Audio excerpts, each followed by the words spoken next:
The letter was written in blood.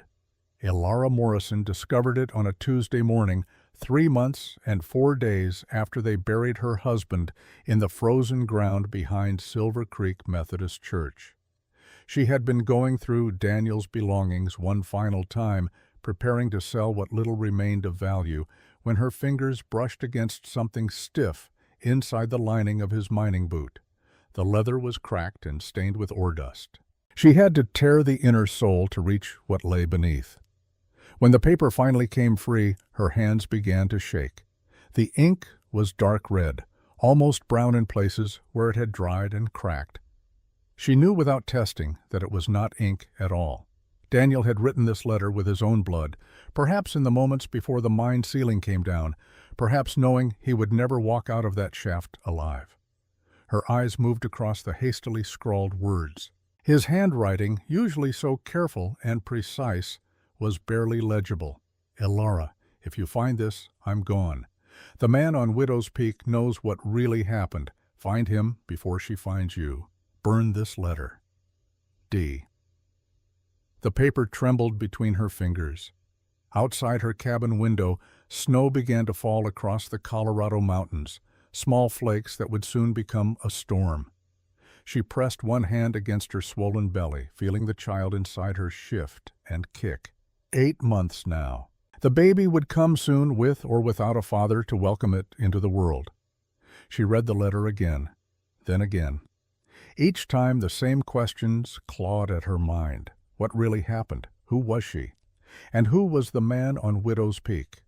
The knock at her door came so suddenly that she nearly cried out. She shoved the letter into her apron pocket and moved slowly across the cabin floor, one hand braced against the rough wooden wall for balance. Pregnancy had made her clumsy, her center of gravity shifting with each passing week. Through the frost-covered glass, she could see a young woman standing on her porch, arms wrapped tight against the cold. Elara opened the door. Iris Montgomery stood there in a thin wool coat that had seen better years. She worked at the saloon in town, serving drinks and dodging hands and saving every penny she could. Her blonde hair was pulled back in a braid that revealed a bruise along her jawline, mostly faded but still visible in the right light. Mrs. Morrison. Iris's voice was soft, apologetic. I heard you might be selling some of Daniel's things, his tools and such. Elara studied the girl's face. She could not have been more than 22, but her eyes held the weariness of someone much older. Come in out of the cold. Iris stepped inside, stamping snow from her boots. The cabin was small, just 2 rooms and a loft, but Elara kept it clean and warm. A fire burned low in the stone hearth. The smell of coffee hung in the air, though the pot had gone cold hours ago. I don't have much to sell, Elara said. The mining company took most of his equipment, said it was company property. That's not right. Iris moved closer to the fire, holding her hands out to the fading warmth.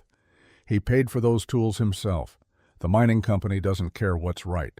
Elara lowered herself into the rocking chair that Daniel had made for her when they first learned about the baby. They care what's profitable. Silence settled between them. Outside, the wind picked up, rattling the window panes. The storm was coming faster than Elara had expected. Iris turned from the fire, her expression uncertain. Mrs. Morrison, can I ask you something? Call me Elara. And yes, are you really going up to Widow's Peak? The question landed like a stone in still water. Elara felt her pulse quicken. How did you know about that? Iris reached into her coat pocket and pulled out a folded piece of paper. I found this in the saloon yesterday. Someone left it on the bar. She handed the paper to Elara. It was a notice, printed on cheap stock, the ink already starting to smudge. Wanted for questioning, Matthias Thorne, last seen vicinity of Widow's Peak. Reward for information leading to his whereabouts. Below the text was a sketch. A man's face, angular and hard, with a scar running down his left cheek. His eyes seemed to stare out from the paper with an intensity that made Elara look away. Who is he? She asked. Iris sat down on the hearthstones, her voice dropping low. Matthias Thorne used to work the mines, same as Daniel. That was 7 years ago, before I came to Silver Creek. People say he went crazy after his wife died, disappeared up into the mountains, and never came back down. Why would Daniel want me to find him? I don't know, but I know this. Iris leaned forward, her eyes urgent. The day before the mine collapsed, Daniel came to the saloon. He was drinking, which he never did, and he was talking about someone named Thorne. Said Thorne was the only honest man he'd ever met in the mining business. Ilara's hand moved instinctively to her apron pocket where the blood letter waited. What else did he say? He said if anything happened to him, I should tell you to trust Matthias Thorne. Nobody else. Not the sheriff, not the mining company, not even the preacher, just Thorne. The baby kicked hard against Ilara's ribs. She winced, shifting in the chair to ease the pressure. The fire popped and hissed as a log split and fell. You think I'm crazy for wanting to go up there? Ilara said. A woman 8 months pregnant climbing a mountain in winter. Iris shook her head slowly. I think you're braver than anyone I've ever known, but brave doesn't mean safe. Widow's Peak earned its name. 3 women have lost their husbands trying to homestead up there. The mountain takes what it wants. Maybe it's taken enough already. Ilara stood, moving to the window. The snow was falling harder now, thick white flakes that obscured the tree line. Somewhere beyond those trees, beyond the frozen creek and the granite cliffs, Matthias Thorne was waiting with answers she desperately needed. Will you help me? She asked without turning around. Help you how? Help me get ready. I need supplies. Warm clothes, a map of the trail if one exists. Iris rose from the hearth. She crossed the small cabin and stood beside Ilara at the window.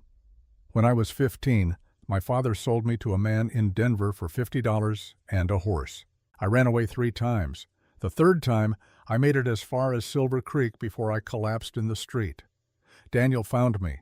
He didn't know me, didn't owe me anything, but he paid for a room at the boarding house and made sure I had work at the saloon. He saved my life. Ilara looked at the younger woman, seeing her clearly for the first time. The bruise on her jaw, the carefully mended coat, the calloused hands of someone who had worked hard for everything she had. So yes, Iris continued, I'll help you, because I owe Daniel Morrison a debt I can never repay, and because you deserve to know the truth about what happened to your husband. They spent the rest of the afternoon preparing. Iris brought supplies from town in 2 trips, careful not to draw attention.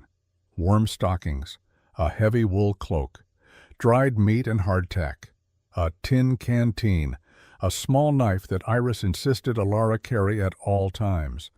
The map was harder to come by.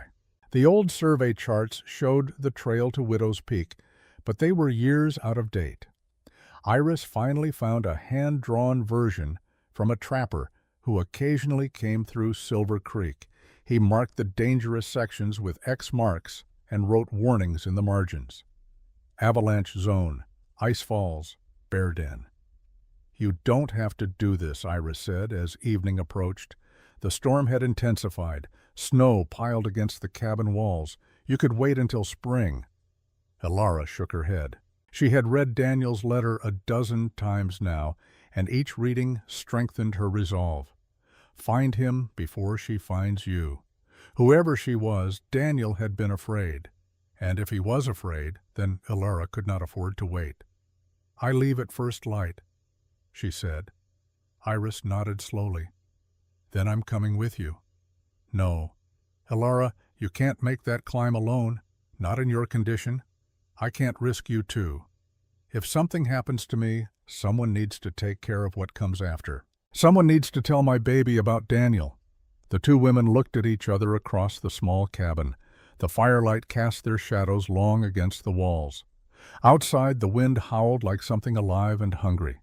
Finally, Iris spoke. If you're not back in 3 days, I'm coming after you. Fair enough. They clasped hands.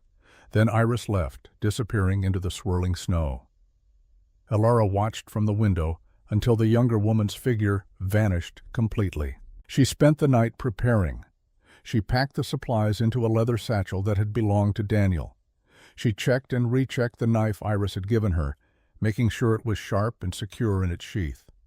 She read Daniel's letter one final time, then held it over the candle flame, watching the paper curl and blacken and turn to ash, just as he had asked. But she would never forget the words. When dawn came, it arrived gray and cold. The storm had passed, leaving behind 3 feet of fresh snow. Elara ate a small breakfast of porridge and dried apples. She dressed in layers, wool against her skin, then cotton, then the heavy cloak Iris had brought. She tied her dark hair back and covered it with a knitted cap. Before she left, she stood for a long moment in the center of the cabin. This was the home she had shared with Daniel for 2 brief years. Every piece of furniture held a memory. The table where they had eaten their meals together, the bed where they had slept curled against each other for warmth, the rocking chair where she now sat alone each evening, feeling their child move inside her and wondering how she would manage when the baby finally came. She placed one hand flat against her belly. "I'm doing this for you," she whispered, "so you'll know the truth about your father."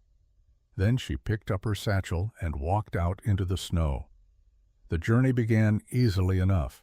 The trail from her cabin down to Silver Creek was well worn, packed hard by wagon wheels and horse hooves. She moved slowly, testing each step before committing her weight. The baby made her awkward, but she had grown used to compensating for the extra bulk. She passed through Silver Creek just after sunrise. The town was barely awake. Smoke rose from a few chimneys. A dog barked somewhere in the distance. She kept her head down and moved quickly, not wanting to answer questions about where she was going. But someone was watching. As she reached the far edge of a town, a figure stepped out from between 2 buildings. Sheriff Vance. He was a thick man in his 50s, with a belly that strained against his belt and eyes that seemed to calculate the value of everything they saw.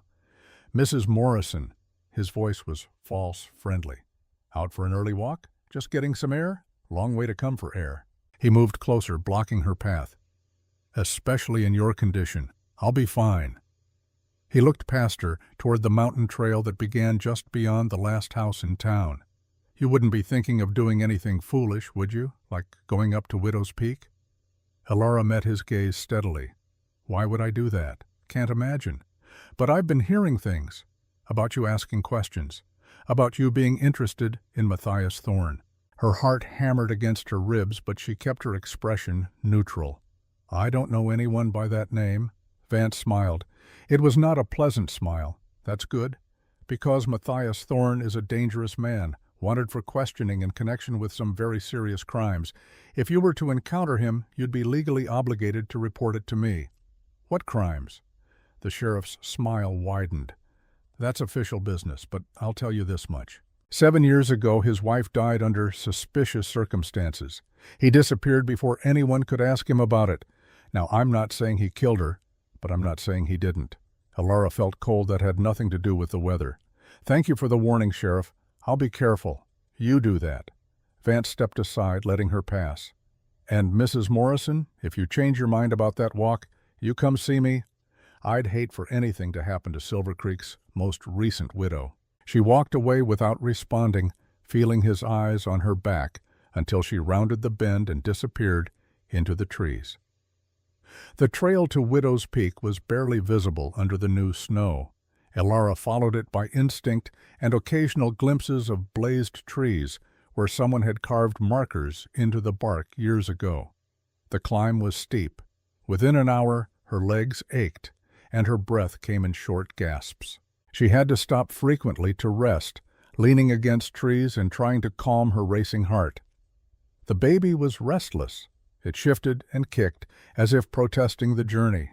She whispered reassurances, though she was not sure if she was comforting the child or herself. By midday, she had climbed above the tree line. The landscape opened into vast expanses of white, broken only by black granite cliffs and the skeletal remains of burned trees from some long-ago fire. The wind here was brutal, cutting through her layers of clothing and finding every gap and seam. She pulled the map from her satchel and tried to match the landmarks to what she could see. There, a distinctive rock formation that looked like a broken tooth. According to the map, the cabin was another 2 miles northeast, tucked into a depression below the peak itself. 2 miles. She could manage 2 miles. She pushed forward. The sun was beginning to set when she finally saw the cabin. It appeared suddenly as she crested a small rise, a solid structure of weathered logs with smoke rising from a stone chimney. The windows were shuttered against the cold, but warm light leaked through the cracks. Someone was home. Elara approached slowly, every step deliberate. Her body screamed for rest. Her feet were numb inside her boots. The baby had gone quiet, which frightened her more than the kicking had. She reached the cabin door and raised her hand to knock. Before her knuckles could touch wood, the door opened. The man who stood in the doorway matched the sketch from the wanted poster, but only barely. He was tall, over 6 feet, with broad shoulders and hands that looked strong enough to break stone. His dark hair was long and unkempt, his beard thick and streaked with gray. The scar on his left cheek was more prominent in person, a pale line that pulled slightly at the corner of his mouth, but it was his eyes that held her attention. They were blue, the color of deep ice, and they looked at her with an expression that might have been shock or fear or something else entirely. For a long moment neither of them spoke. Then Matthias Thorne said in a voice rough from disuse, "You shouldn't be here." Elara tried to respond, but the words would not come. The edges of her vision had begun to darken. The ground seemed to tilt beneath her feet. She felt herself falling. Strong arms caught her before she hit the snow. She was dimly aware of being lifted, carried. Then warmth surrounded her, and she was lying on something soft, a bed. She could smell wood smoke and coffee and something else, something clean like pine soap. "Stay awake." The man's voice, urgent now. "Tell me how far along you are." 8 months. Her own voice sounded distant, as if someone else was speaking. "Maybe more. Are you bleeding?" "I don't know." She felt hands on her belly, gentle but firm, checking for injury. Then the hands moved away and she heard footsteps, the sound of water being poured, the clink of metal on metal. "Drink this." A cup was pressed to her lips. It was warm tea, bitter but not unpleasant. She drank, and slowly the darkness receded. Her vision cleared. She was lying in a narrow bed in a small cabin. A fire burned in the hearth. The man who had caught her was kneeling beside the bed, watching her with those ice-blue eyes. "The baby," she whispered, "is fine, moving, healthy. But you're exhausted and half frozen. What possessed you to climb up here alone?" "I had to." She struggled to sit up. He helped her, propping pillows behind her back. "I need to talk to you about Daniel Morrison." Something flickered in his expression. "Daniel's dead. I know. I'm his widow." Matthias Thorne went very still. He studied her face as if seeing her for the first time. Then he stood abruptly and walked to the window, staring out at the darkening sky. "You need to leave. First thing tomorrow morning, I'll take you back down." "No." Elara's voice was stronger now. "Not until you tell me what happened. Daniel left me a letter, written in his own blood. He said you knew the truth."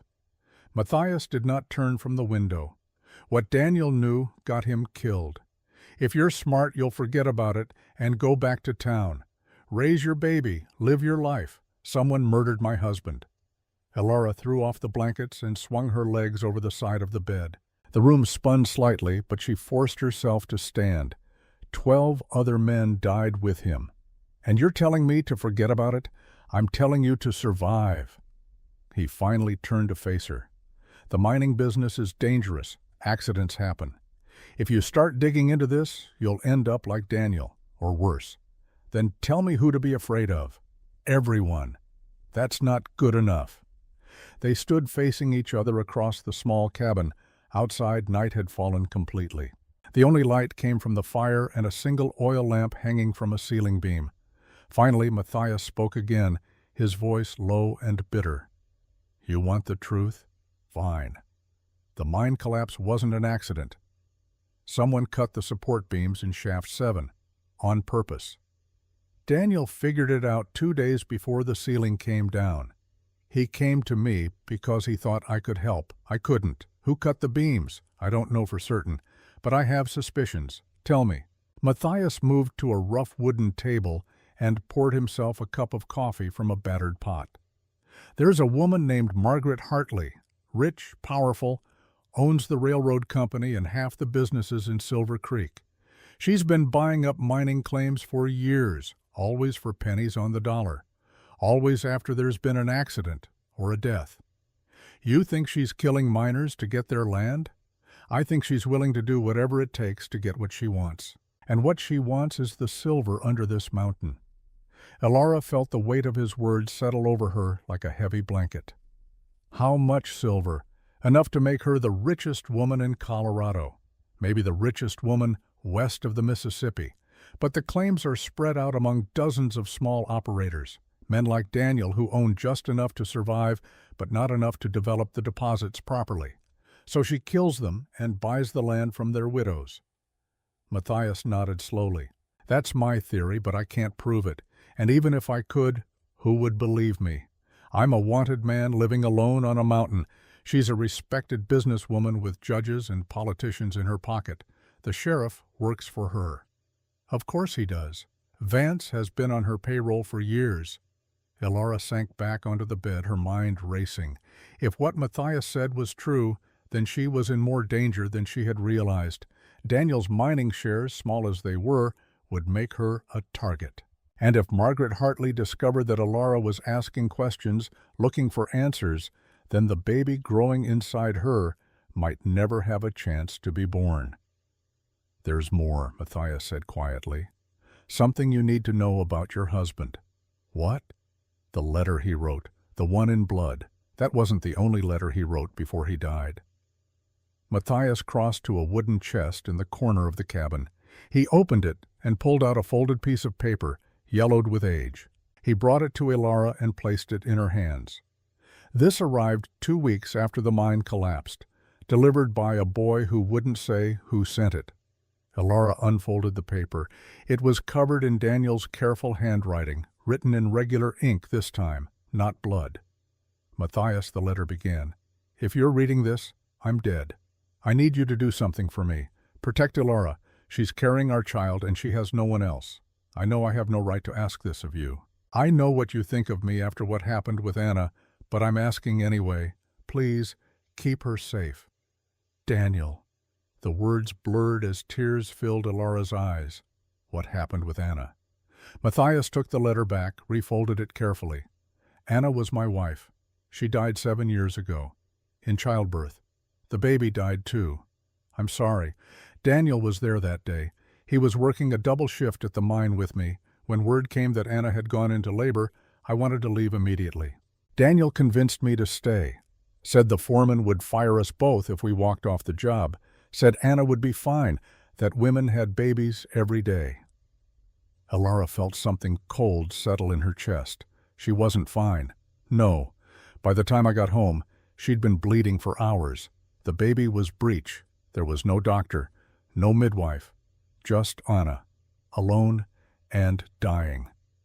Matthias's voice had gone flat, emotionless, but Elara could see the pain behind his eyes, raw and unhealed even after 7 years. She killed herself afterward, he continued. Matthias stood and moved to the window, unable to meet Elara's eyes. There's something else, something I've never told anyone. Elara waited, sensing that whatever came next would be difficult for him to speak. After Anna died, I went through her things, looking for I don't know what. Answers, maybe. Some explanation for why she chose death over living with me. His hands gripped the window frame. I found letters, hidden in a box under our bed.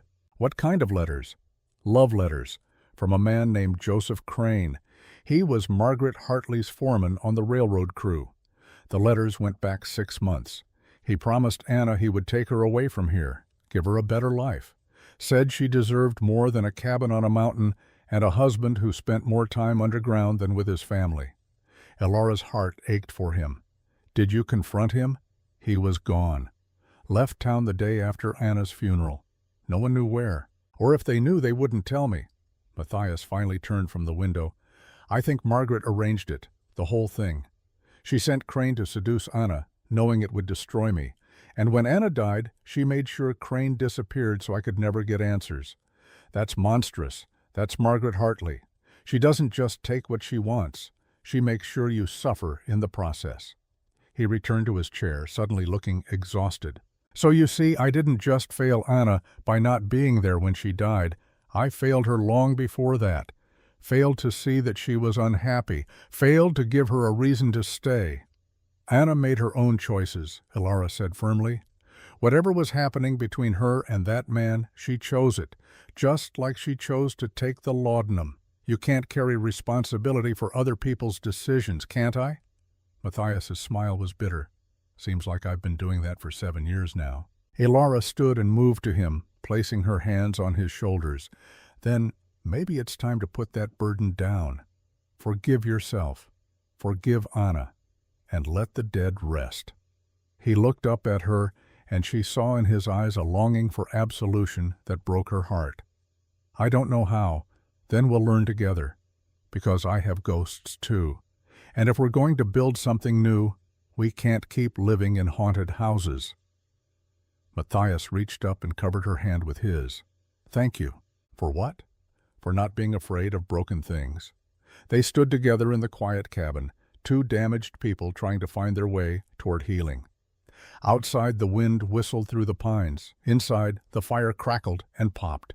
And for the first time since Anna died, Matthias Thorne allowed himself to believe that forgiveness might be possible after all. Took laudanum, a whole bottle. The last thing she said to me was that I had chosen a hole in the ground over her life. That's why you live up here, alone. That's why I live up here. Matthias returned the letter to the chest. And that's why Daniel had no right to ask me to protect his wife. But he asked anyway. Because he knew. He knew I blamed him for Anna's death. And he knew I'd do it regardless. Ilara wiped her eyes. Why would you, after what he did? Because he was right. Women do have babies every day. And most of them don't die. Anna died because I wasn't there. Because I put money before family. Daniel didn't make that choice for me. I made it myself. The fire crackled. Outside, the wind had picked up again. Another storm coming. Ilara stood and walked to the window. She could see nothing beyond the glass except her own reflection, pale and tired and swollen with child. I can't go back to town, she said. If Margaret Hartley is behind this, she'll come for me eventually. And I can't fight her alone. You can't fight her at all. Then what do you suggest? Matthias was quiet for a long time. When he finally spoke, his voice was reluctant. You stay here, just for a few days, until the baby comes. After that, we figure out what to do next. Ilara turned to face him. You do that? Let a stranger stay in your home? You're not a stranger. You're Daniel Morrison's widow. And I made a promise. She wanted to argue, to insist she could manage on her own. But the truth was, she could not. She was exhausted, 8 months pregnant, and hunted by forces she barely understood. Pride was a luxury she could no longer afford. Thank you, she said quietly. Matthias nodded once. Then he moved to the door. I'll sleep in the lean-to outside. You take the bed. You don't have to do that. Yes, I do. A woman's reputation matters, even up here. Especially up here. He pulled on a heavy coat and gathered blankets from a shelf. Then he paused at the door, looking back at her. Mrs. Morrison, yes? I need you to understand something. If you stay, you're putting yourself in my hands, and I'm not a good man. I'm someone who let his wife die. Someone who ran instead of facing the consequences. So if you have any doubts, any at all, you should leave now while you still can. Ilara met his gaze without flinching. The only thing I doubt is whether I can make it through another night without rest. Everything else, we'll figure out together. Something shifted in his expression. It might have been respect. It might have been fear. Get some sleep, he said. Tomorrow we'll talk about what comes next. Then he was gone, closing the door behind him. Ilara heard his footsteps crunching through snow, then silence. She was alone in the cabin. She moved slowly around the small space, examining her temporary home. It was clean and well organized. The furniture was handmade but sturdy. There were books on a shelf, their spines worn from reading. A chess set sat on the table, the pieces arranged in mid-game as if Matthias played against himself to pass the time. On the mantel above the fireplace, she found what she had been looking for without knowing it. a tintype photograph in a simple wooden frame. The image showed a younger Matthias, clean-shaven and smiling, with his arm around a slender woman in a high-collared dress. She had dark hair and gentle eyes, and a smile that seemed to light up the whole photograph. Between them stood a little girl, maybe 5 years old, looking up at the camera with curiosity. Elara studied the photograph for a long time. This was Anna, and this was the daughter who had died before drawing her first breath. She thought of Daniel, buried in the frozen ground. She thought of the baby growing inside her, already so loved and so wanted. She thought of all the ways life could break a person, and all the ways people found to keep going anyway. Then she carefully replaced the photograph and returned to the bed. Tomorrow would bring new challenges. But tonight, for the first time since Daniel's death, she was not alone. She closed her eyes and let sleep take her. Outside the cabin, Matthias Thorne sat in the lean-to, wrapped in blankets but not sleeping. He stared into the darkness and thought about the woman in his bed. Daniel Morrison's widow, the woman he had sworn to protect.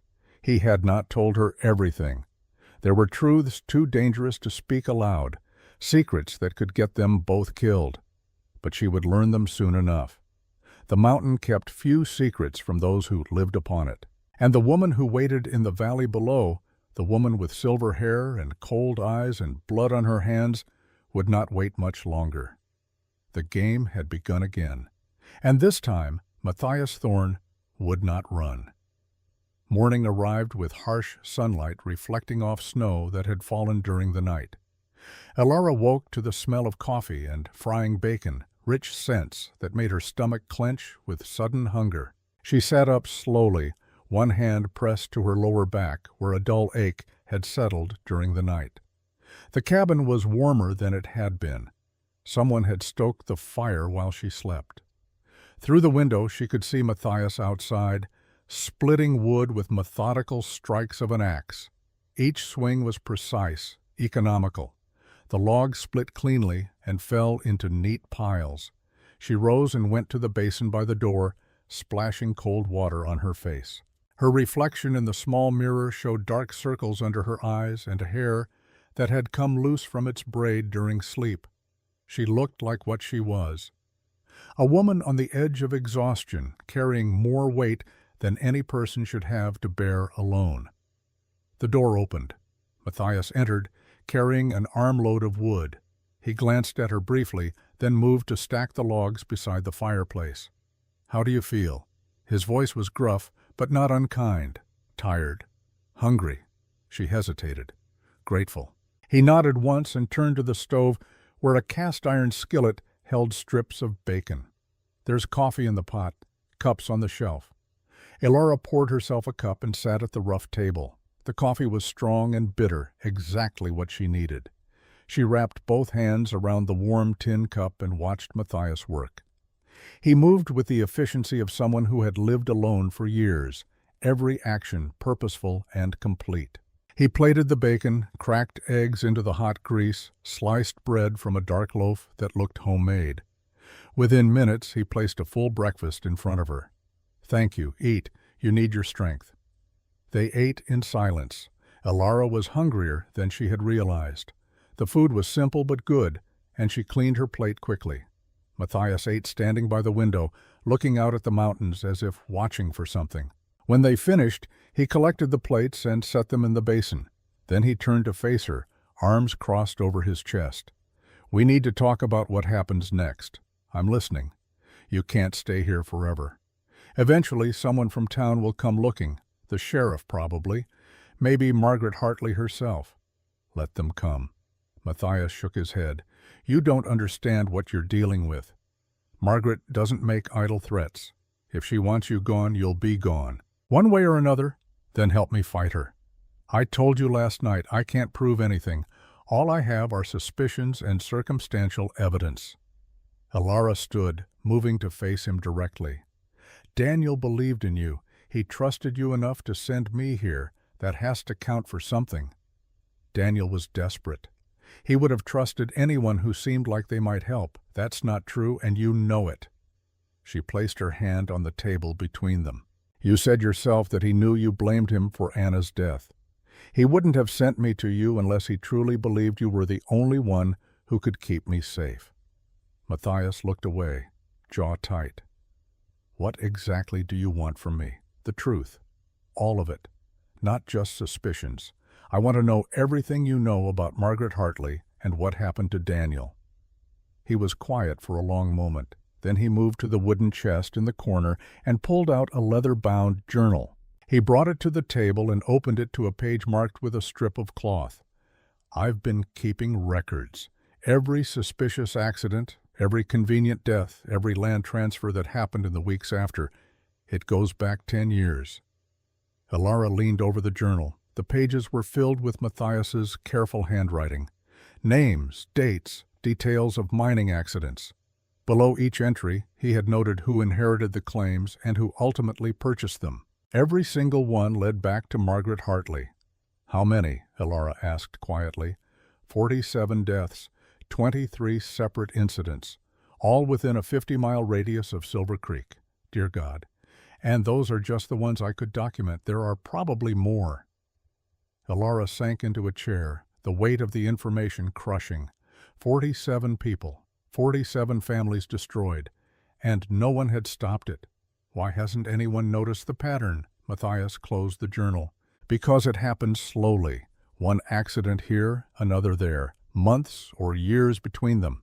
And each time it looks legitimate.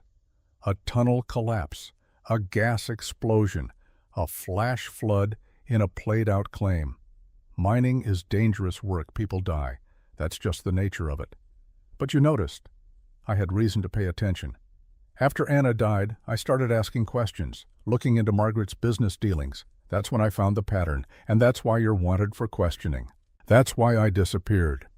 He returned the journal to the chest. 2 weeks after I started digging, someone broke into my cabin down in the valley, tore the place apart looking for something. I wasn't there, but I got the message. Stop asking questions or end up like the others. So you came up here, I came up here.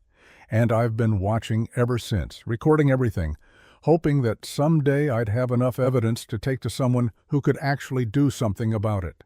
Elara stood and moved to the window. The sun was higher now, turning the snow to diamonds. Far below, she could see the valley and a thin ribbon of smoke rising from Silver Creek. It looked peaceful from this distance, beautiful even. There was a knock at the door. Both of them froze. Matthias's hand moved to the rifle mounted above the fireplace. He brought it down slowly, checking that it was loaded. "Stay behind me," he said quietly. He moved to the door and opened it just wide enough to see who stood outside. Iris Montgomery stood on the threshold, face flushed from climbing, breathing hard. She wore the same thin coat she had worn 2 days before, now crusted with ice and snow. "Mrs. Morrison," her voice was urgent. "Thank God you're alive." Elara pushed past Matthias and pulled the girl inside. "Iris, what are you doing here?" Iris stumbled to the fireplace, holding her hands out to the warmth. "I had to warn you. They're coming." "Who's coming?" "Sheriff Vance. 2 deputies. They left Silver Creek this morning, said they had reports of a pregnant woman seen heading up the mountain. They're coming to bring you back. By force if necessary." Matthias closed the door and leaned the rifle against the wall. "How did you know to find us here?" "Because I followed her the first time." Iris looked at Elara apologetically. "I'm sorry. I didn't trust that she'd be safe alone. So I tracked her from a distance just to make sure she made it. You could have died. I know. But Daniel saved my life once. I owed him." Matthias studied the young woman with new interest. "You're the girl from the saloon, the one Daniel helped." Iris nodded. "He paid for my room, got me work, never asked for anything in return." She turned to Elara. "That's why I'm here now. The sheriff is asking questions about Daniel, about what he might have told people before he died." "They went to your cabin yesterday, searched it top to bottom. Did they find anything?" Iris shook her head. "But they're not done looking. And Mrs. Hartley, she's been in town, asking her own questions. Margaret's here?" Matthias moved to the window, scanning the trail below. "Arrived 3 days ago, staying at the hotel, acting all concerned and charitable, offering to help the miners' widows. But I know better. I've seen her kind before. What do you mean? Iris pulled off her wet gloves and held them to the fire to dry. I used to work for her. 2 years ago, before I came to Silver Creek, at her house outside Denver, I was a maid. What happened? Iris was quiet for a moment. She hurt people. Not with her own hands. She was too smart for that, but she had men who did what she wanted, men who made problems disappear. Elara felt ice settle in her stomach. What kind of problems? Anyone who stood in her way. Competitors. Former employees who knew too much. One time, a lawyer who was looking into her business practices. They found him in the river 2 weeks later. The coroner said he drowned. But I saw the bruises on his face when they brought him to the house for identification. Why would they bring him to Margaret's house? Because she wanted to see him, wanted to make sure he was really dead. Iris turned to face them both. That's who you're dealing with, not just a rich woman with influence. A killer who enjoys watching people suffer. The cabin fell silent except for the crackle of the fire. Outside, a raven called, harsh and grating. How long do we have? Matthias asked. Maybe 2 hours. The trail is hard going with the new snow, but they're bringing horses as far as they can. They'll be here by noon. Then we leave now. Matthias began gathering supplies, food, blankets, ammunition. Leave for where? Elara asked. There's an old trapper's cabin about 5 miles north of here. Abandoned years ago, but it's still standing. We can hole up there while we figure out our next move. I can't travel 5 miles, not in this condition. You have to. No. Elara's voice was firm. I'm done running. If the sheriff wants to talk to me, then he can talk. I haven't broken any laws. Matthias stopped packing and turned to face her. This isn't about laws. This is about survival. Then we survive by fighting, not hiding. You can't fight them. There are too many. Maybe not alone. Elara looked at Iris. How many people in Silver Creek know what Margaret really is? Iris considered the question. Not many. She's careful. But there are some who've had their suspicions. The doctor, maybe. A few of the older miners who've seen too many convenient accidents. And there's a lawyer who came through last month. He was asking questions about mineral rights and land transfers. Is he still in town? Far as I know. Then we go to him. We show him Matthias's records. We make a case. And if Margaret finds out what you're doing, then at least we'll have tried. Elara placed both hands on her swollen belly. I won't bring this child into a world where its father's killer walks free. I won't.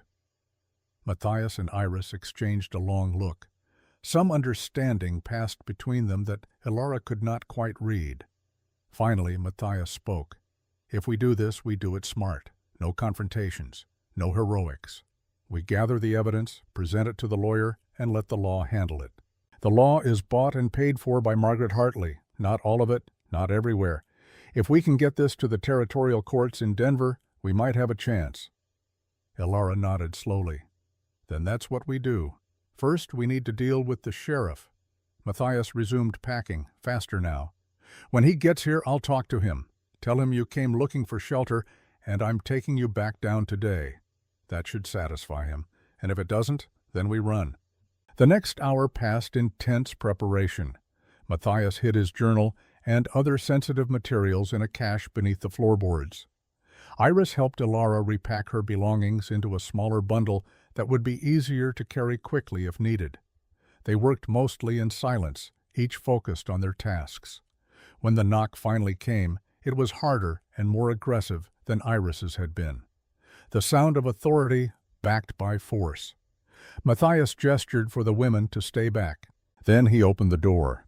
Sheriff Vance stood on the threshold, flanked by 2 men Elara did not recognize. Both wore deputy badges and carried rifles. Their faces were hard and suspicious. Thorne! Vance's voice carried false pleasantness over an undercurrent of threat. Heard you had a visitor. Thought I'd come check on her welfare. Mrs. Morrison is fine. She got lost in the storm. I was just preparing to escort her back to town. That's so? Vance tried to look past Matthias into the cabin. Then you won't mind if I verify that. Actually, I do mind. This is my home. You don't have a warrant. Don't need one for a welfare check."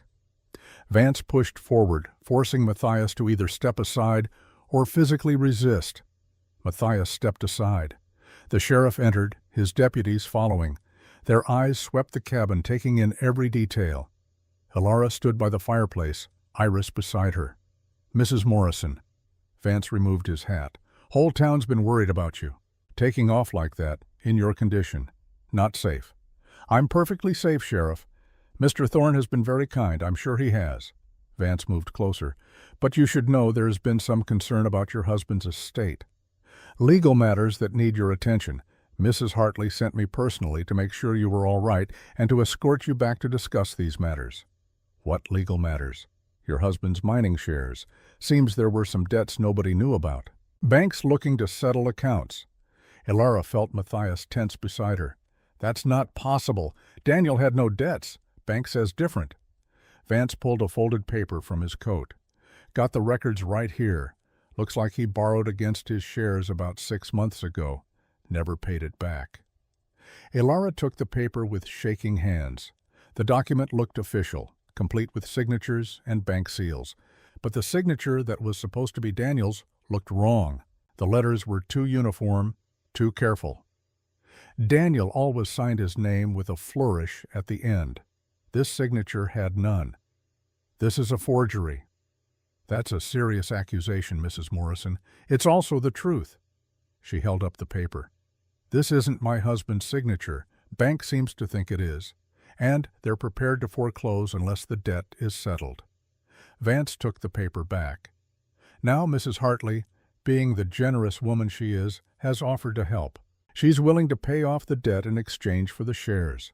How convenient. I thought you'd see it that way. So if you'll just come with me, we can get this all sorted out. I'm not going anywhere with you." The temperature in the cabin seemed to drop. The two deputies shifted their positions, hands moving closer to their weapons. "Now, Mrs. Morrison, let's not be difficult. You're in no condition to be making rash decisions. Come back to town, talk to the banker, talk to Mrs. Hartley. Everything can be resolved peacefully." Matthias stepped between Elara and the sheriff. She said no. Vance's false pleasantness evaporated. "You don't have a say in this, Thorne. You're a wanted man. I could arrest you right now for interfering with official business." "On what charges?" "Suspicion of murder. Anna Thorne. Your wife. Remember her?" The words hit Matthias like physical blows. His face went pale, then flushed with anger. That case was closed years ago. Accidental death. "Was it?" Vance smiled coldly. "Because I've been reviewing the file. Lot of unanswered questions. Woman dies alone while her husband is supposedly working, but nobody can confirm he was actually at the mine that day. No witnesses? No alibi. That's a lie." "Is it?" "Then where were you when Anna died?" "I was working Shaft 9 with 3 other men. Their names are in the report." "Funny thing about that. I talked to those men. None of them remember seeing you that day." Matthias's fists clenched. "You paid them to forget. Prove it." The two men faced each other across the cabin. The deputies had their hands on their guns now, ready to draw. Elara knew they were seconds away from violence. She had to do something to break the tension. "Sheriff," she said quietly, "I'll go with you." Matthias turned to her, shocked. "No, it's all right." She met his eyes, trying to communicate something beyond words. "I'll go to town, sort out this business with the bank. Then I'll be back." "You won't make it back." Matthias's voice was low, meant only for her. "Once you're in town, Margaret will have you. Then you'll have to come get me." She turned to the sheriff before Matthias could protest further. "I need an hour to gather my things properly. You've got 30 minutes, Vance gestured to his deputies. "Boys, wait outside. Make sure nobody tries to leave." The deputies filed out. Vance followed, pausing at the door. 30 minutes, Mrs. Morrison. Not a second more." When the door closed, Matthias grabbed Elara's arm. "What are you doing? Buying us time." She pulled free and moved to the window, watching the men spread out around the cabin. "They're not going to let us leave together. This way, at least I can get to Silver Creek and talk to that lawyer Iris mentioned. They'll never let you near him. Then I'll find another way." She turned to face him. This is bigger than just me and Daniel now. If what you've documented is true, Margaret has killed dozens of people. Someone has to stop her. That someone doesn't have to be you. Yes, it does. Because I'm the only one who can walk into town without being arrested on sight. Matthias ran a hand through his hair, frustrated. This is insane. This is necessary. She softened her voice. I'm not being brave, Matthias. I'm being practical. One of us needs to get that journal to someone who can help. And right now, I'm the only one who can do it. I won't let you walk into danger. You don't get to decide that for me. They stared at each other. Something passed between them in that moment, an understanding that went beyond words. They were both damaged people, both survivors of tragedies that had reshaped their lives. And somehow, impossibly, they had become allies. Iris cleared her throat. If I might make a suggestion. They both turned to her. I'll go with you, Iris continued. Back to town. We'll say I came up to check on you and we're both returning together. That way you won't be alone. You'd do that? I told you I owe Daniel. She looked at Matthias. Besides, if things go bad, someone needs to get word back up here. I can be that person. Matthias nodded slowly. There's a lawyer named Edmund Carter, stays at the boarding house on 3rd Street. He's been asking questions about mineral rights. If anyone in Silver Creek can be trusted, it might be him. I'll find him. Matthias went to his hidden cache and retrieved a smaller notebook, different from the journal. This has the most damning evidence. Land transfers, death records, witness statements. Hide it well. If Margaret finds it, she'll know exactly what we're planning. Elara took the notebook and slipped it into the inner pocket of her dress, beneath her cloak where it would not be visible. The 30 minutes passed too quickly. When the sheriff knocked again, Elara was ready. She had gathered her few belongings, secured the notebook, and prepared herself mentally for what was to come. Matthias walked her to the door. He stopped her with a hand on her arm before she could open it. Be careful, I will. And Elara. He hesitated as if struggling with words he did not know how to say. Daniel was right to trust me. I won't let anything happen to you. She placed her hand over his. I know. Then she opened the door and stepped out into the cold morning air. Sheriff Vance waited with his horse, his deputies already mounted. Your friend can ride with Deputy Miller. Vance gestured to one of the men. You'll ride with me. Elara allowed herself to be helped onto the horse, settling awkwardly behind the saddle with her swollen belly, making balance difficult. Iris mounted behind the other deputy with more grace. Vance looked back at the cabin where Matthias stood in the doorway. Don't go far, Thorne. I'll be back to discuss those murder charges. Matthias said nothing. He simply watched as they rode away, his expression unreadable. The journey down the mountain was harder than the journey up had been. The horse's gait jarred Elara's back, and several times she had to bite her lip to keep from crying out. The baby was active, pressing against her ribs and bladder, making every movement uncomfortable. Iris caught her eye several times during the ride, offering silent encouragement. They could not speak openly with the deputies listening, but they did not need to. They both knew what was at stake. It was late afternoon when they reached Silver Creek. The town looked different to Elara now. What had once seemed like a haven of civilization at the edge of the wilderness now felt like a trap closing around her. Vance led them directly to the hotel. It was the finest building in Silver Creek, 3 stories of painted wood with glass windows and a covered porch. A sign hung above the door reading, Hartley House in gold letters. Of course it was named after her. Mrs. Hartley is waiting in the dining room, Vance said as he helped Elara dismount. She's eager to discuss your situation. I'm sure she is. They entered the hotel. The interior was plush and warm, decorated with furniture that must have been shipped from Denver or even farther east.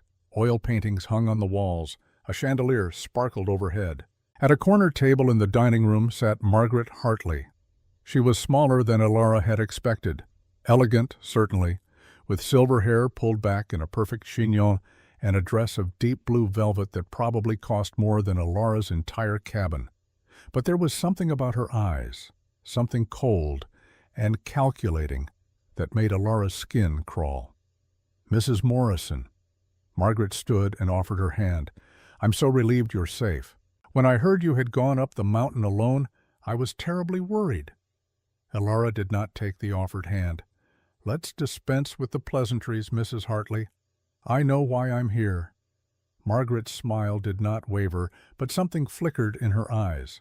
"Please sit. You must be exhausted after your ordeal." Alara remained standing.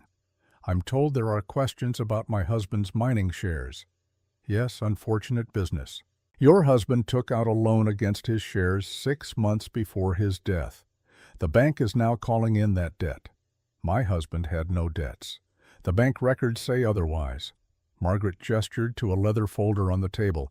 "It's all documented. Signatures, dates, amounts, forged documents. That's a very serious accusation." Margaret's voice remained pleasant, but there was steel beneath the silk. "Are you saying the Silver Creek Bank is engaged in fraud?" "I'm saying someone is, and I think you know exactly who." The smile finally faded from Margaret's face. She studied Alara for a long moment, then glanced at Sheriff Vance. "Could you give us some privacy, Sheriff? I think Mrs. Morrison and I need to have a frank conversation." "Ma'am?"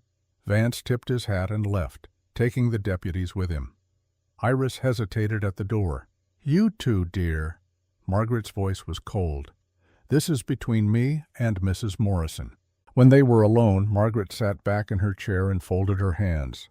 "Now then, let's be honest with each other. You're a smart woman. Smarter than your husband, certainly. So you know how this works. Enlighten me. You have something I want. Your husband's mining shares. They're worth very little on their own. But combined with the other claims I hold, they complete a very valuable puzzle. And if I refuse to sell, then the bank forecloses. You lose the shares anyway, plus whatever other assets you might have. Your cabin, your husband's personal effects. Everything. You've thought of everything." "I always do." Margaret leaned forward. "But I'm not an unreasonable woman. I'm prepared to offer you $5,000 for the shares. That's far more than they're actually worth. Enough to start fresh somewhere else. Somewhere warm and safe for your baby. Blood money, practical money. You're a widow with a child on the way. Pride won't keep you fed or housed. Neither will selling out my husband's legacy. Your husband is dead. His legacy is whatever you make of it." Margaret's voice hardened. "Don't throw your life away for a principle, Mrs. Morrison. Too many people have already died over this land. Is that a threat? It's a fact. Mining is dangerous work. Accidents happen, especially to people who make themselves inconvenient." Alara felt the baby kick hard, as if responding to the tension in her body. She placed both hands on her belly and took a slow breath. "I need time to think about your offer. You have until tomorrow morning. After that, the bank moves forward with foreclosure." Margaret stood and walked to the window. Outside, the sun was setting, painting the mountains in shades of gold and red. "You should know something else," she said without turning. "Your friend Matthias Thorne. He's been filling your head with lies about me, calling me a murderer, a criminal. But the truth is far simpler. He's a broken man who couldn't save his wife and has spent 7 years looking for someone else to blame.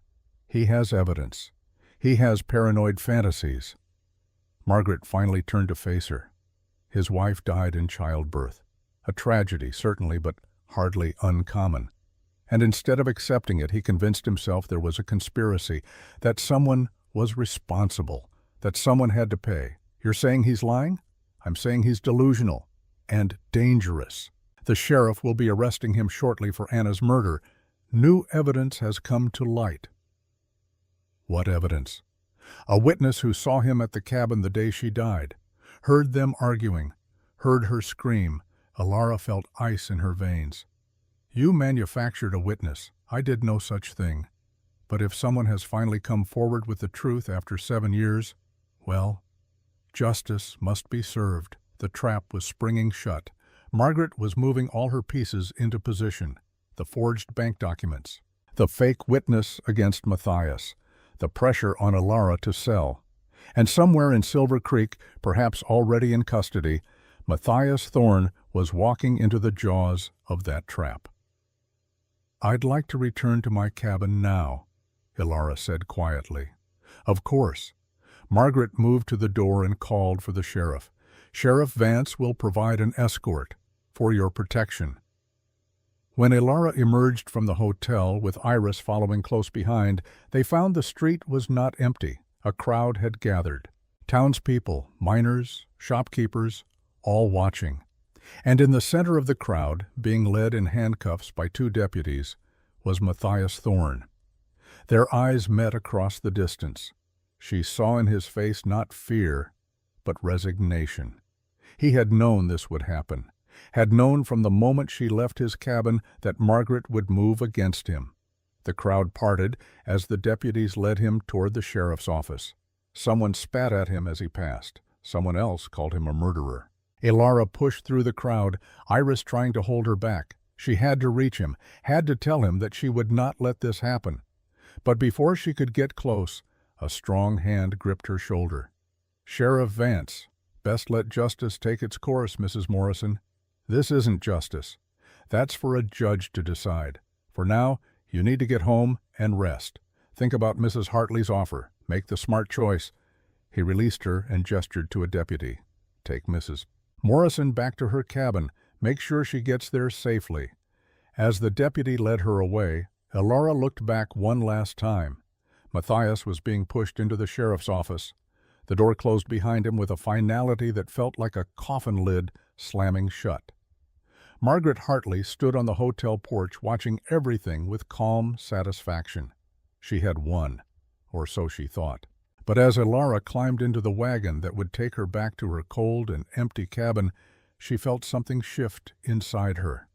Not the baby, something else, something harder and more dangerous. Margaret Hartley had made a mistake.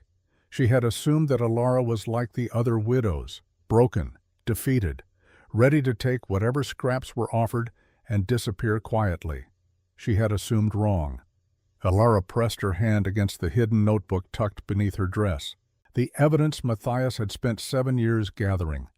The truth about 47 deaths and the woman who had orchestrated them all. Tomorrow she would find Edmund Carter.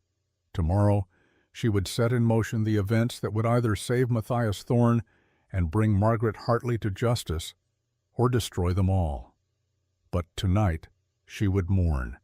For Daniel, for Matthias, for all the lives that had been crushed beneath the weight of one woman's greed. The wagon rattled through the darkening streets. Iris sat beside her in silence, offering the comfort of presence, if not words, and far above them, the mountains stood watch over Silver Creek, silent, patient, keeping its secrets until the time came to reveal them. That time was coming soon. The night passed in fitful sleep, broken by dreams of Daniel drowning in darkness, while she stood paralyzed, unable to reach him. Each time Ilara woke, her hand went instinctively to the notebook hidden beneath her pillow, reassuring herself that it was still there, still real, still her only weapon against the woman who had destroyed so many lives. Morning came gray and cold. Iris had spent the night on the floor beside Ilara's bed, refusing to leave her alone. Now the younger woman sat up, rubbing sleep from her eyes. "What's the plan?" Ilara swung her legs over the side of the bed, moving slowly to accommodate her swollen belly. The baby had been restless all night, as if sensing her mother's distress. "We find Edmund Carter. We give him the evidence. And we pray he's honest enough to do something with it. And if he's not, then we find another way." She stood, one hand pressed to her lower back where a persistent ache had settled. "But we can't do anything if we don't try." They dressed quickly and ate a meager breakfast of stale bread and cold coffee. Through the window, Ilara could see 2 men loitering near the woodpile. Deputies, probably, assigned to watch her movements. "We'll have to be careful," Iris said, following her gaze. "They're watching. Then we give them something harmless to watch." Ilara pulled on her cloak and tucked the notebook deeper into the inner pocket of her dress. "We're 2 women going to the general store for supplies. Nothing suspicious about that, except you're not supposed to leave your cabin. Did the sheriff actually order me to stay here? Iris thought about it. No, he just said you should rest. Then I'm rested. Let's go. They stepped outside into air so cold it burned the lungs. The deputies straightened when they saw Ilara, hands moving instinctively to their weapons. She ignored them and started walking toward town, Iris at her side. The men followed at a distance, making no effort to hide their surveillance. Silver Creek was already awake despite the early hour. Smoke rose from chimneys. Shopkeepers swept snow from their doorways. A freight wagon rumbled past, its wheels cutting deep ruts in the frozen mud of Main Street. Ilara and Iris made their way to the general store, the deputies trailing behind. Inside, Mrs. Patterson stood behind the counter, her sharp eyes taking in every detail of their appearance. "Mrs. Morrison," her voice was cool. "I heard you'd returned from your mountain adventure. News travels fast. In a small town it does." Mrs. Patterson folded her arms. "What can I help you with today? Just some basic supplies. Coffee, flour, salt." While Mrs. Patterson gathered the items, Ilara moved slowly around the store, examining goods she had no intention of buying. Through the front window, she could see the deputies waiting outside. And across the street, partially hidden by the overhang of the hotel porch, stood Sheriff Vance. They were being watched more closely than she had realized.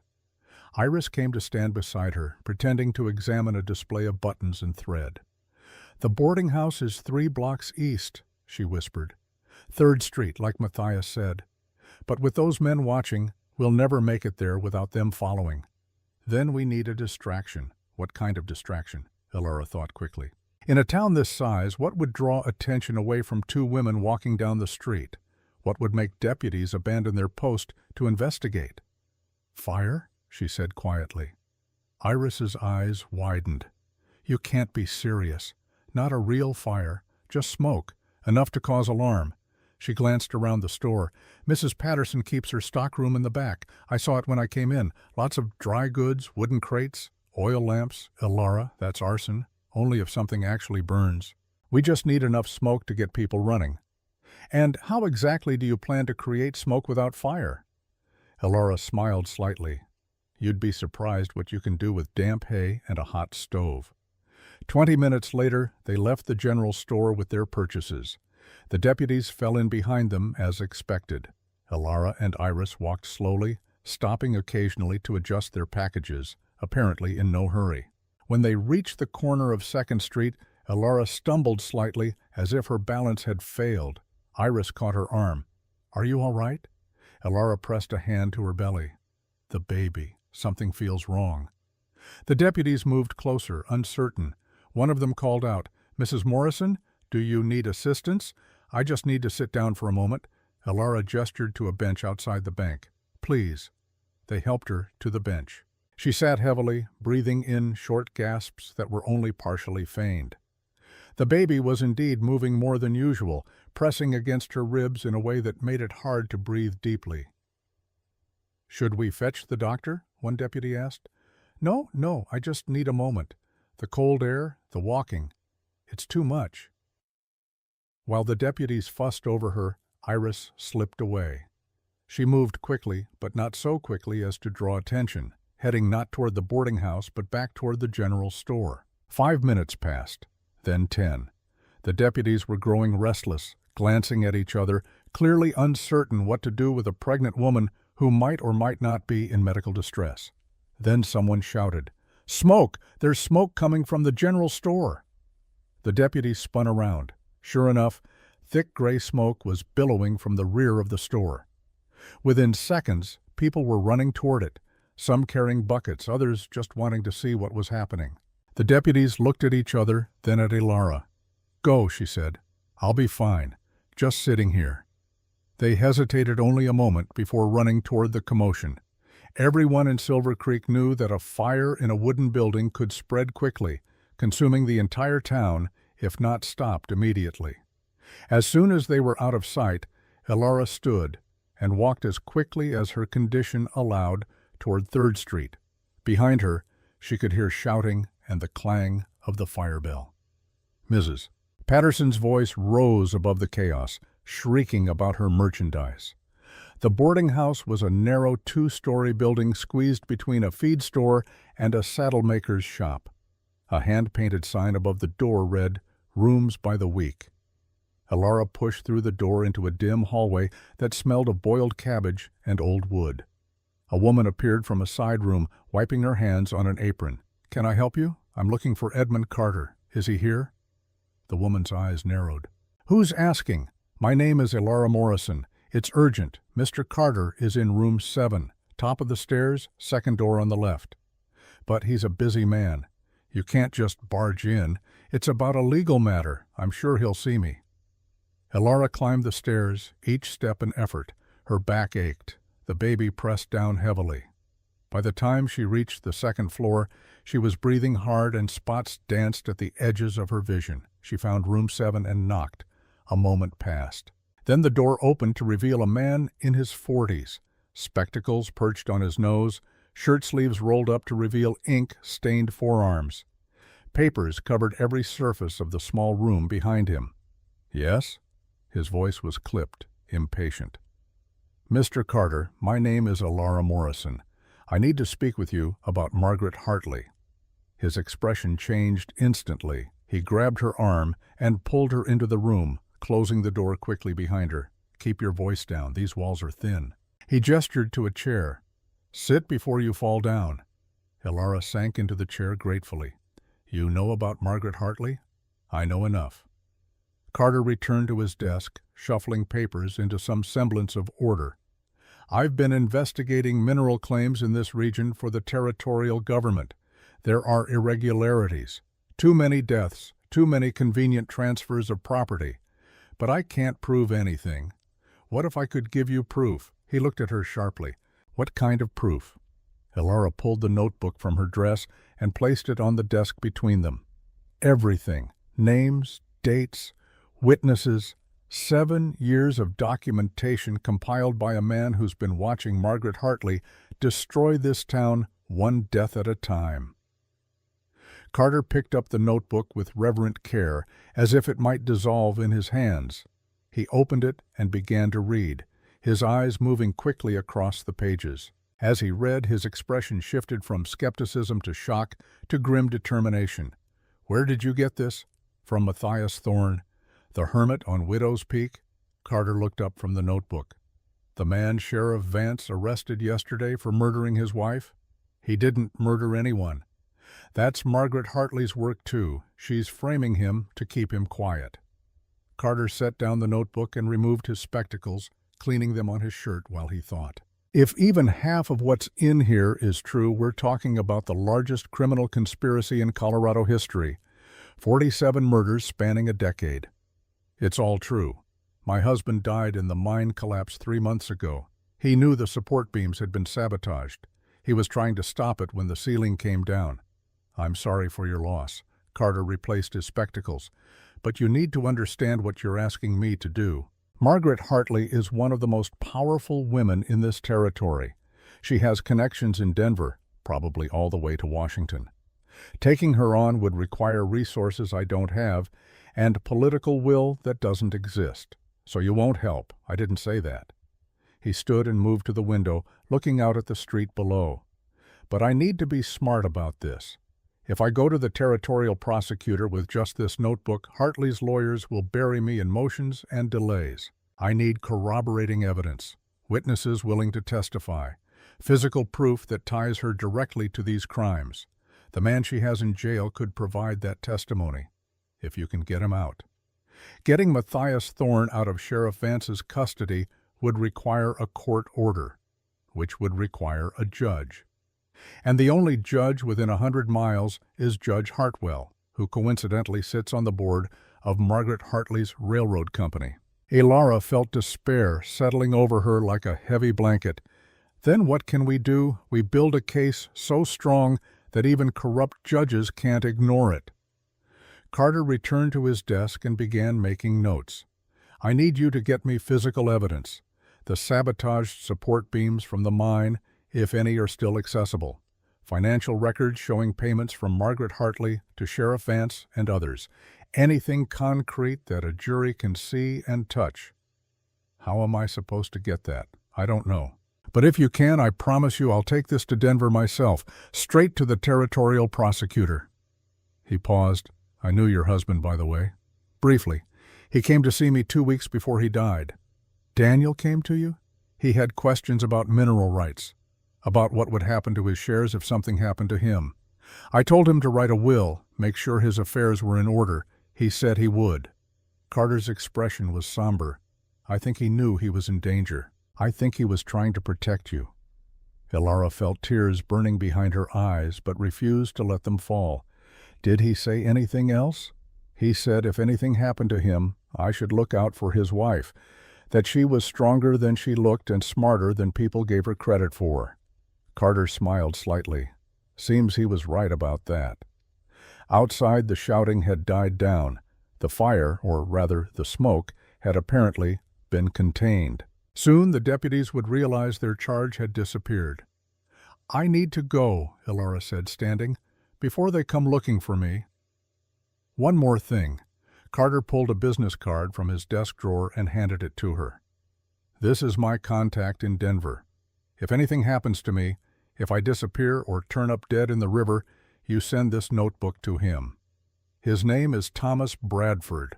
He's honest, which makes him a rarity in territorial politics. Why would something happen to you? Because Margaret Hartley is very good at making problems disappear, and I just became a very large problem." He walked her to the door. "Be careful, Mrs. Morrison. You're carrying more than just a child now. You're carrying the only evidence that might bring a killer to justice." Elara descended the stairs as quickly as she dared. The boarding house keeper was nowhere to be seen, probably having joined the crowd at the general store. She slipped out the front door and started back towards 2nd Street. She had made it halfway there when she saw them. Sheriff Vance and 4 deputies moving purposefully in her direction.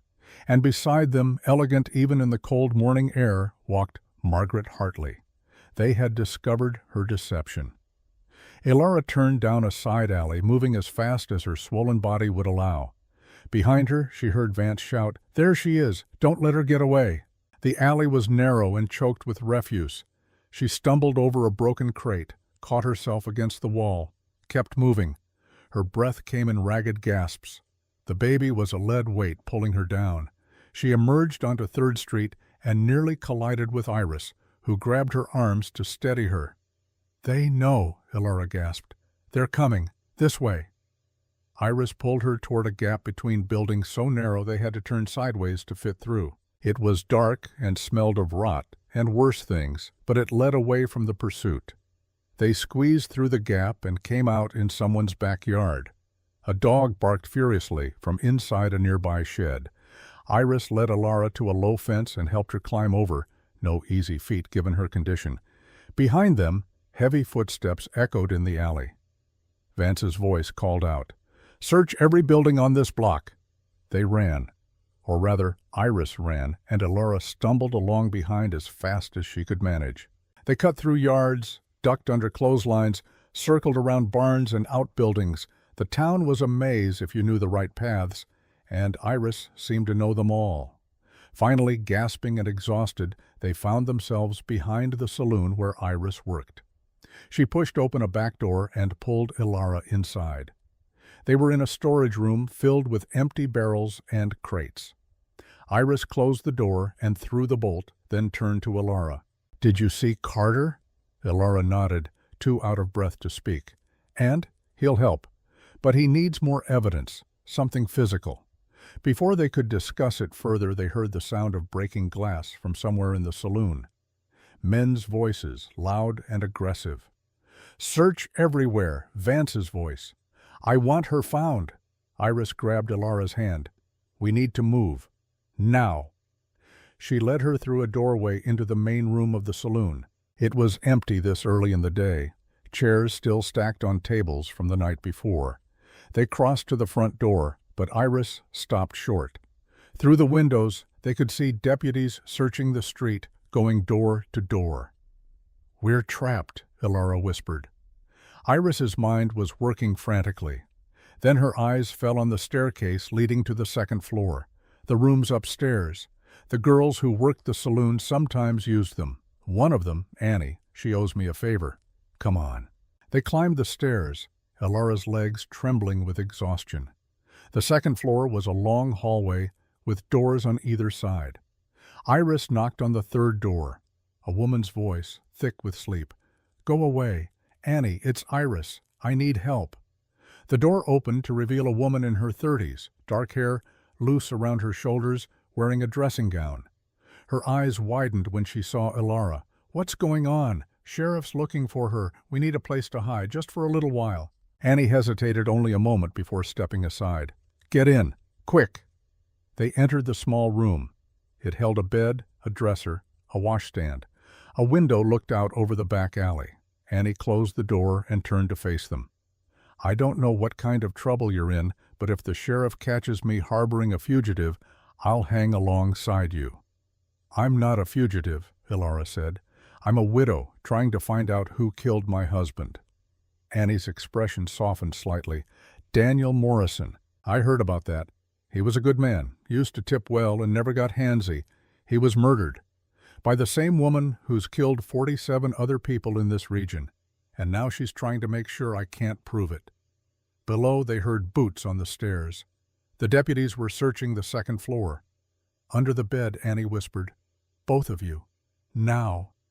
Elara dropped to her knees, biting back a gasp of pain as her belly scraped the floor. She rolled under the bed, Iris squeezing in beside her. Above them, they heard Annie moving around, the rustle of fabric. A fist pounded on the door. "Open up! This is the sheriff." "Hold on, I'm not decent," Annie called out. There was a pause, then the sound of the door opening. "Evening, Sheriff. Don't usually get visited by law enforcement this early. We're looking for a woman, pregnant. Traveling with a blonde girl. Have you seen them? I've been asleep." "What would a pregnant woman be doing in a place like this?" "That's what I'd like to know." "You mind if we look around? Help yourself. Nothing here but me and a headache." Footsteps entered the room, heavy boots moving slowly, methodically. Elara held her breath, pressed against the floor, feeling dust tickle her nose. Beside her, Iris was utterly still. The boots stopped beside the bed. Elara could see them clearly, scuffed leather with mud caked on the heels. She watched as the deputy bent down, one hand reaching toward the bed skirt. Then Annie's voice, sharp and irritated. "You planning to look under every bed in Silver Creek? Because I can tell you right now, the only thing under mine is dust and maybe a rat or two." The hand withdrew. The boots moved away. "Sorry to disturb you, ma'am." The door closed. The boots descended the stairs. Elara and Iris remained under the bed until they heard Annie say, "They're gone, at least for now." They crawled out, Elara needing help to stand. Every muscle in her body ached. The baby was unnaturally still, and that frightened her more than the pursuit. "Thank you," she said to Annie. "Don't thank me yet." Annie moved to the window and looked out. "Margaret Hartley doesn't give up easy. She'll have this whole town turned upside down looking for you by nightfall. Then I need to leave town." "And go where? Back up the mountain? They'll be watching the trails." Elara sank onto the bed, suddenly overwhelmed by the impossibility of her situation. She was 8 months pregnant, hunted by a corrupt sheriff and a woman with unlimited resources. She had evidence that could bring down a killer, but no way to get it to anyone who could act on it. And somewhere in the Silver Creek jail, Matthias Thorne sat in a cell, probably being beaten or worse, waiting for a trial that would never be fair. "There is another way," Iris said quietly. Both women looked at her. "What way?" Elara asked. "We don't run, we fight." She turned from the window. "Margaret Hartley's power comes from staying in the shadows, from people being too afraid to speak up. But what if we brought everything into the light? What if we made her crime so public that she couldn't hide anymore? How would we do that?" Iris smiled, and there was something fierce in her expression. "Tomorrow is Sunday. That means church. Everyone in Silver Creek will be there, including Margaret Hartley. She never misses Sunday service. Says it's good for business to be seen as a God-fearing woman. You want to confront her in church? I want you to tell the whole town what she is. Show them the evidence. Make it impossible for people to look away. They'll never let me through the door. Then we'll make sure you're already inside when they arrive." Annie spoke up. "I know the pastor's wife. She does laundry for some of the girls here. I can get word to her, ask if you can wait in the church, claim you want to pray for your husband's soul. And when Margaret shows up, then you stand up and you tell the truth, in front of God and everybody." Iris gripped Ilara's hands. "It's risky. Margaret might have you arrested on the spot or worse, but it's the only way to get the evidence out there where it can't be buried." Ilara thought about Daniel, about the blood he had spilled to write his final message. She thought about Matthias, alone in a cell, waiting for justice that would never come unless someone forced it into being. She thought about the baby growing inside her, who deserved to be born into a world where killers faced consequences. "All right," she said, "we do it tomorrow, in church." The rest of that day was spent in hiding and preparation. Annie left the saloon to make contact with the pastor's wife, returning several hours later with confirmation that Ilara would be allowed into the church before dawn on Sunday morning. Iris went out as well, using her knowledge of Silver Creek's back alleys to move unseen. She returned with food and news. "Matthias is still in jail. They've got him in the back cell. No visitors allowed. But I talked to the deputy who brings him food. For $1, he told me Matthias has been beaten. Nothing broken, but he's in bad shape." Ilara felt fury rise hot in her chest. "We're going to end this. Tomorrow we end it." That night she barely slept. She lay in Annie's bed while the other woman dozed in a chair, going over and over what she would say, how she would present the evidence, how she would make people believe. The baby moved restlessly, as if sensing that something momentous was approaching. When the first light of dawn touched the eastern sky, Iris came to wake her. "It's time." They left the saloon in darkness, moving through empty streets where only a few dogs stirred. The church stood at the north end of town, a white-painted building with a small bell tower. The door was unlocked as promised. In view, the sanctuary was dim and cold. Rows of wooden pews faced a simple altar. Light filtered through plain glass windows, not yet bright enough to illuminate the corners. The pastor's wife, a small gray-haired woman named Mrs. Henderson, waited near the front. She looked at Ilara with a mixture of sympathy and fear. "You can wait in the vestry." She gestured to a small room beside the altar. "But child, are you sure about this? Margaret Hartley is not a woman to cross." "I'm sure. God be with you then, because you'll need his help more than mine." Ilara and Iris settled into the vestry to wait. Through the door they could hear the church gradually filling, footsteps, murmured conversations, the creak of pews as people sat. Then a hush fell. Ilara knew without looking that Margaret Hartley had arrived. She listened as the service began. Hymns were sung. Scripture was read. Pastor Henderson began his sermon, something about forgiveness and redemption. Ilara waited until he had finished, until that moment of silence before the final hymn when everyone sat in reflection. Then she stood, opened the vestry door, and walked out into the sanctuary. Every head turned. The congregation gasped. Sheriff Vance, sitting near the back, started to rise from his pew, but Ilara was already speaking, her voice carrying through the church. "My name is Ilara Morrison. 3 months ago, my husband Daniel died in the mine collapse that killed 12 other men. I was told it was an accident. I was told that mining is dangerous and these things happen." She moved to the center of the aisle, the notebook clutched in her hands. But it wasn't an accident. The support beams in shaft 7 were deliberately cut. My husband knew this. He tried to warn people, and he died because someone didn't want the truth to come out. "Mrs. Morrison," Sheriff Vance was moving toward her. "You need to leave. You're disrupting a church service. I'm telling the truth, and everyone here deserves to hear it." She raised the notebook above her head. "This contains 7 years of evidence, 47 deaths, all connected to one person, all arranged so that mining claims could be bought for pennies on the dollar, all orchestrated by someone sitting in this church right now." The congregation erupted in whispers. People looked at each other, confused and frightened. Margaret Hartley stood slowly from her front row pew. She turned to face Alara, her expression calm. "This is quite a performance, Mrs. Morrison. But making wild accusations in church doesn't make them true. Then let's look at the evidence together." Alara opened the notebook. November 1883. Explosion at the Lucky Strike mine. 5 men dead. The claim was sold 2 weeks later to a holding company called Mountain Consolidated. "Who owns Mountain Consolidated, Mrs. Hartley?" Margaret's smile didn't waver. "I have no idea what you're talking about." The congregation erupted in chaos. People stood, shouting questions. Some tried to flee, others pressed forward to see better. Sheriff Vance drew his gun, pointing it at Carter. "Those warrants aren't worth the paper they're printed on." "They are in every court in Colorado Territory," Carter said calmly. "And I have federal marshals on their way to Silver Creek as we speak. They should arrive within the hour. You're bluffing. Try me." For a long moment Vance hesitated.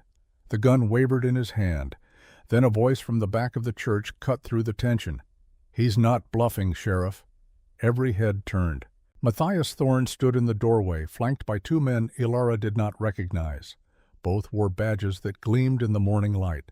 Federal marshals. Matthias's face was bruised and bloody, his hands no longer bound but marked with rope burns. He moved stiffly, clearly in pain, but his eyes were clear and focused. "The marshals arrived last night," Matthias said, his voice carrying through the stunned silence. "They've been waiting outside town since before dawn." "Mister?" "Carter sent word to Denver a week ago, as soon as he started investigating Margaret Hartley's business dealings. The territorial prosecutor took an interest." One of the marshals stepped forward. "Marshal Robert Hayes, Denver office. We have warrants for the arrest of Sheriff Samuel Vance and Margaret Hartley on charges including murder, conspiracy to commit murder, fraud, and obstruction of justice." He looked at Vance. "I suggest you put down that weapon before you add assaulting a federal officer to the list." Vance's face had gone pale. His gun hand trembled. "How did you get out of the cell?" His voice was barely a whisper. "Your deputies aren't as loyal as you thought," Matthias said. "Turns out when federal marshals show up with proper warrants and testimony from Edmund Carter, even corrupt men start thinking about saving their own skins." Deputy Miller was very cooperative once he understood the alternative was hanging alongside you. Slowly, Sheriff Vance lowered his gun and set it on the nearest pew. His shoulders sagged in defeat. But Margaret Hartley was not finished. She moved with startling speed for a woman her age, pulling a small pistol from her handbag and grabbing Alara, pressing the gun to her temple. "Everyone stays back." Her voice was ice. "Or I kill her and the baby she's carrying." The church went silent. "Margaret," Carter said carefully, "this only makes things worse." "Worse than hanging for 47 murders? I don't think so." She backed toward a side door, dragging Alara with her. "You're all fools. Everything I did to build something lasting, to create wealth and progress in this God-forsaken wilderness. And you want to destroy that because some miners died? Mining is dangerous. They knew the risks. They didn't know you were cutting the support beams," Matthias said. He moved slowly, trying to circle around. "They didn't know you were paying the foreman to ignore safety protocols. Those men were already dead. The mines they worked were played out. I simply accelerated the inevitable and profited from it. That's not murder. That's business." She was nearly to the side door now. Once outside, she could use Alara as a hostage to escape, and she would kill her without hesitation if it served her purposes. Alara felt the cold press of the gun barrel against her skin. She thought of Daniel, of Matthias, of all the people this woman had destroyed, and she thought of the baby growing inside her, who deserved a chance to live in a world where justice meant something. Alara drove her elbow back into Margaret's ribs as hard as she could. Margaret gasped, stumbling. The gun wavered.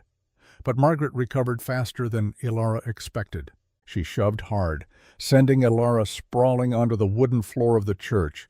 Pain shot through Alara's back as she landed awkwardly, one hand instinctively protecting her belly. Margaret raised the gun, aiming it directly at Ilara's heart. Her face was calm, almost serene. "You should have taken the money, Mrs. Morrison. You should have disappeared when you had the chance." Matthias lunged forward, but the marshals held him back.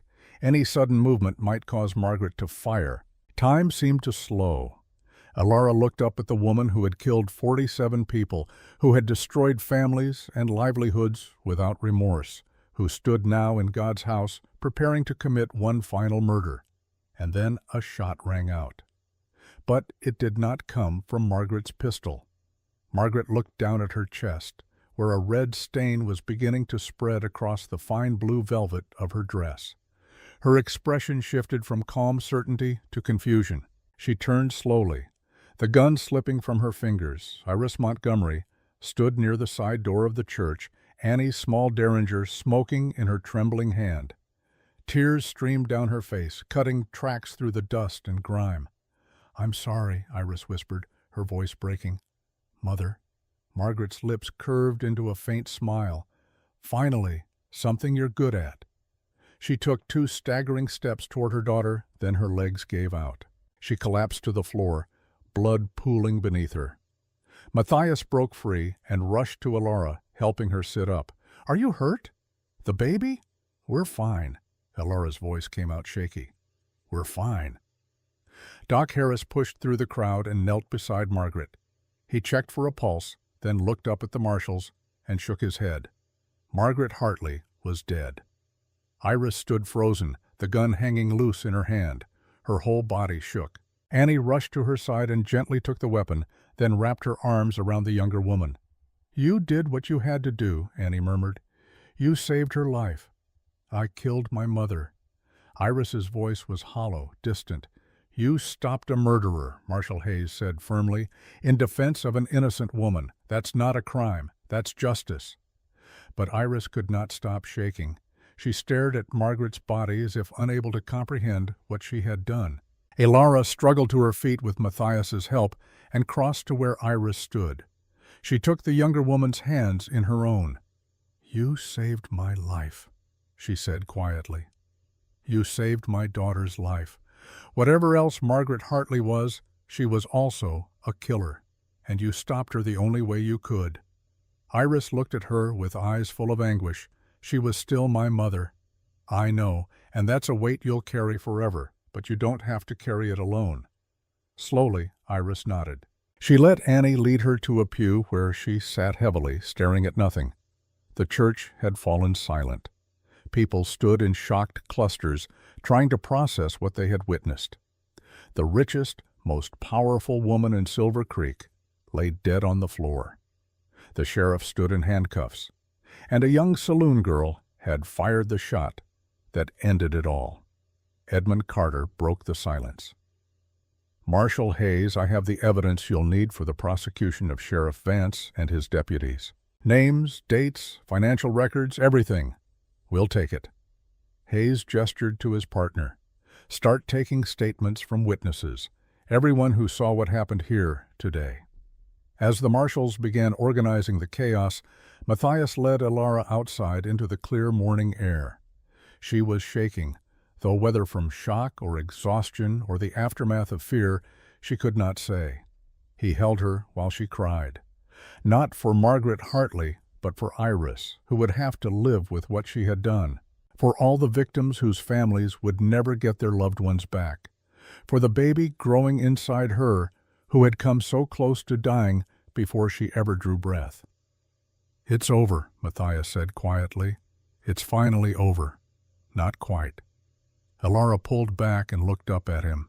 "We still have to testify, still have to make sure Vance and the others face justice. We will. Together. Together," she agreed. Behind them the church bells began to ring. Someone had decided that even in the midst of tragedy, God deserved his worship. Or perhaps they rang in celebration that evil had finally been brought down. Either way, the sound echoed across Silver Creek, a declaration that something fundamental had changed. The town that had lived in fear for so long was finally, tentatively, beginning to hope. And Ilara Morrison, standing in the arms of the man she had learned to love, allowed herself to believe that hope was enough. Matthias reached Elara first, pulling her away from the fallen woman. "Are you hurt?" Elara shook her head, unable to speak. She was trembling so violently she could barely stand. "Get the doctor," someone shouted, but it was too late. Margaret Hartley's eyes were already glazing over. Her hand reached out, grasping at nothing. Her lips moved, forming words no one could hear. Then she was still. The woman who had killed 47 people lay dead on the floor of Silver Creek Methodist Church. And Elara Morrison, widow and witness and survivor, began to cry. 6 months later, spring had transformed the Colorado mountains into something green and alive. Wildflowers bloomed in meadows where snow had lain deep all winter. Streams ran full with meltwater. Birds returned from their southern migrations, filling the air with song. Elara stood on the porch of the cabin watching Matthias work in the garden they had planted together. He moved with easy grace, his body having healed from the beatings he had endured in the Silver Creek jail. The scar on his face had faded slightly, though it would never completely disappear. In her arms, wrapped in a blanket Anna had made years ago, their daughter slept peacefully. They had named her Hope for the future they were building together. She had been born 3 weeks after Margaret Hartley's death, delivered by doctor. Harris, with Matthias holding Elara's hand through every moment of labor. The birth had been difficult, but not dangerous. And when Hope finally emerged, squalling and perfect, Matthias had wept like he had not wept since Anna died. Iris appeared from inside the cabin carrying a basket of laundry. She lived with them now, having nowhere else to go after the scandal that destroyed Silver Creek's corrupt establishment. She had become like a sister to Elara, an aunt to Hope, and a friend to Matthias. "Let me take her," Iris said, reaching for the baby. "You should rest. I've been resting for 6 months." Elara smiled, but she handed over Hope willingly, knowing the girl was in good hands. Edmund Carter had been true to his word. He had taken Matthias's notebook to Denver, along with testimony from dozens of witnesses who finally felt safe enough to speak. The investigation had revealed corruption that stretched far beyond Silver Creek, implicating judges, politicians, and business leaders throughout the territory. Sheriff Vance was awaiting trial in the territorial prison. 3 deputies had been arrested along with him. The foreman who had sabotaged the mine shafts had fled to California but was eventually captured, and Margaret Hartley's empire had crumbled. Her properties were seized, her assets frozen. It would take years to untangle the web of holding companies and false names she had used, but the work had begun. The families of the 47 victims would receive compensation.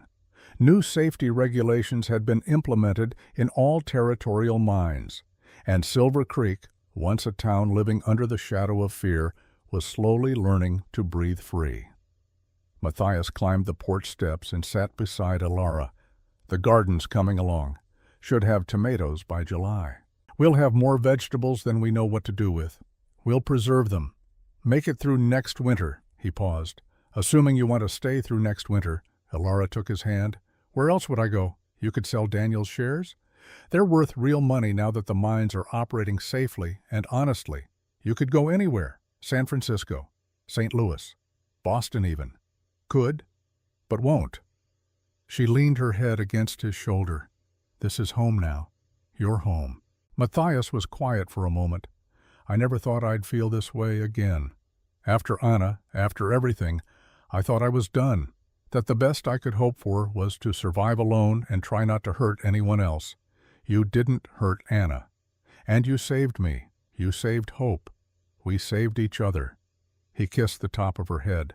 "That's what family does." From inside the cabin, Hope began to fuss. Iris's voice rose in a gentle song, soothing her back to sleep. "I've been thinking," Elara said, "about what we talked about before. The hospital? Yes, with the money from Daniel's shares and the settlement from Margaret's estate, we have enough. We could build it right here in Silver Creek. Make sure no woman ever has to face what Anna faced, what I almost faced. It would be a good memorial. To both of them, Daniel and Anna. They brought us together in a way. Their deaths created the circumstances that led us to each other. Strange how that works. Matthias stood and offered her his hand. "Come walk with me. I want to show you something." They left Iris with Hope and walked into the forest that surrounded the cabin. The trail climbed gradually, winding between massive pines and aspens whose leaves trembled in the breeze. After 20 minutes, they emerged into a clearing Elara had never seen before. It was a beautiful spot, sheltered by trees but open to the sky. Wildflowers grew in abundance. A small spring bubbled up from between rocks, creating a pool of clear water. "Anna's buried here," Matthias said quietly. "Her and the baby. I couldn't bear to put them in the town cemetery where everyone could see, where everyone would remember. So I brought them up here where it was peaceful." 2 simple wooden crosses marked the graves. The names and dates were carved into the wood in Matthias's careful hand. Elara knelt beside the graves, placing her hand on the earth. "I wish I could have known her. She would have liked you. You're stronger than she was. Strong enough to survive what she couldn't. She survived as long as she could. Sometimes that's all anyone can do." They sat together in the clearing for a long time, listening to the wind and the birds and the gentle music of the spring. It was a place of peace, a place where grief could finally begin to soften into acceptance. When they returned to the cabin, Iris had news. Edmund Carter had sent a letter. The trial date had been set. Sheriff Vance would face a jury in Denver in 3 months. "Will you have to testify?" Iris asked. Elara nodded. "Both of us will. They'll want to hear the whole story. Then we'll go to Denver, all of us." Matthias looked at Hope, sleeping now in her cradle. "Show her the city. Let her see that there's a whole world beyond these mountains." "Will we come back?" "Of course," he smiled. "This is where we belong." That evening, as the sun set behind the western peaks, they sat together on the porch. Matthias held Hope while Elara read aloud from a book of poetry Daniel had given her on their wedding day. Iris mended clothes by lamplight. It was an ordinary evening, peaceful and domestic, the kind of evening that felt like a miracle after everything they had survived. Hope woke and began to fuss. Matthias handed her to Elara, who unbuttoned her dress to nurse. The baby latched on eagerly, her tiny hand curling around Elara's finger. "She has your eyes," Matthias observed. "She has your eyes," Matthias observed. Elara looked up sharply. He was watching her with that steady gaze that saw too much, understood too deeply. "And Daniel's stubbornness," she said carefully, testing whether he had truly guessed or was simply making conversation. Matthias was quiet for a long moment. Then he set down the wood he had been carving and moved to sit beside her on the porch steps. "I've known since she was born." His voice was gentle, without accusation. The midwife counted months. Doc Harris raised his eyebrows but said nothing. "And I remembered." Elara's throat tightened. "Matthias, I never meant to lie." "You didn't lie. You survived." He reached over and touched Hope's tiny hand with one calloused finger. The baby gripped it instinctively, her fist closing around his thumb. "Daniel was her father in every way that matters. He loved you. He wanted this child. That makes her his. But she's yours too." "Yes." Matthias's voice cracked slightly, "which is more than I deserve. More than I ever thought I'd have again. You deserve everything." He shook his head. "I deserve to live with what I've done. To Anna. To you that night. I took advantage of your grief. We took comfort in each other. There's a difference." Elara shifted Hope to her other arm. "I don't regret it. I can't. Because she's here, and she's perfect, and she's ours. Ours." Matthias tested the word as if it were fragile. "All 3 of us. You, me, and Daniel's memory. All 3 of us," Elara agreed. They sat in silence, watching the sun set behind the mountains. Hope made soft sucking sounds in her sleep, content and unaware of the complexity of the love that surrounded her. "Does Iris know?" Matthias asked finally. "I think she suspects. Women always know these things, but she's never asked." "And you don't plan to tell Hope? When she's older?" Elara considered the question carefully.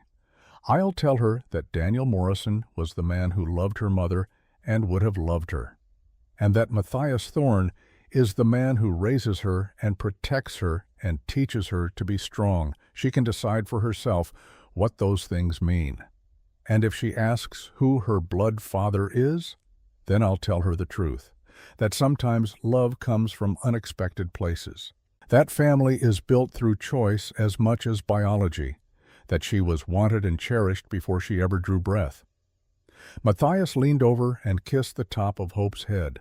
Then he kissed Alara's forehead, his lips warm and gentle. "Thank you," he whispered. "For what?" "For letting me be part of this. For not running when you realized. For giving me a second chance at the family I lost." Alara took his hand and held it tight.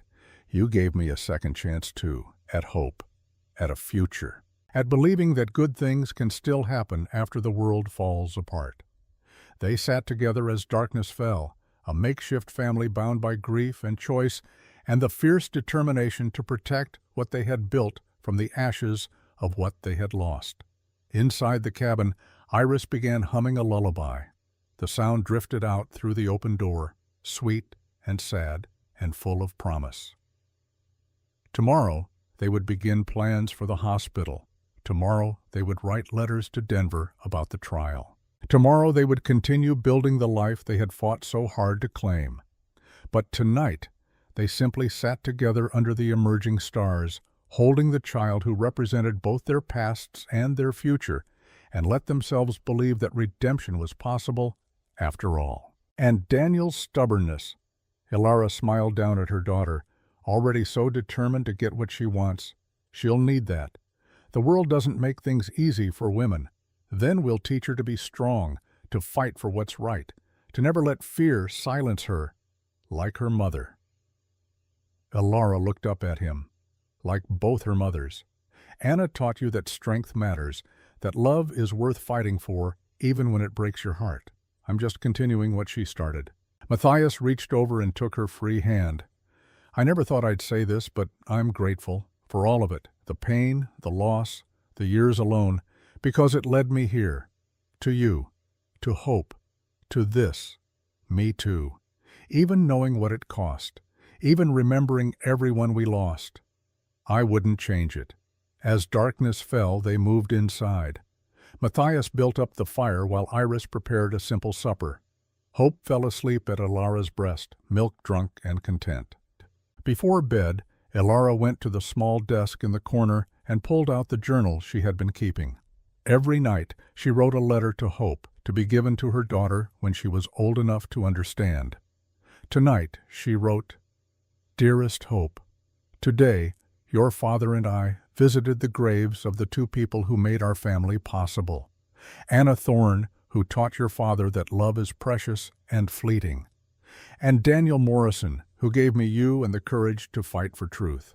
You will grow up hearing stories about what happened in Silver Creek, about the woman who killed for profit and the people who stopped her. But I want you to know the real story, the one that doesn't make it into newspaper accounts. The real story is about ordinary people who found extraordinary courage when they needed it most, about a hermit who learned to love again, about a widow who refused to let evil win, about a young woman who betrayed her own mother to do what was right.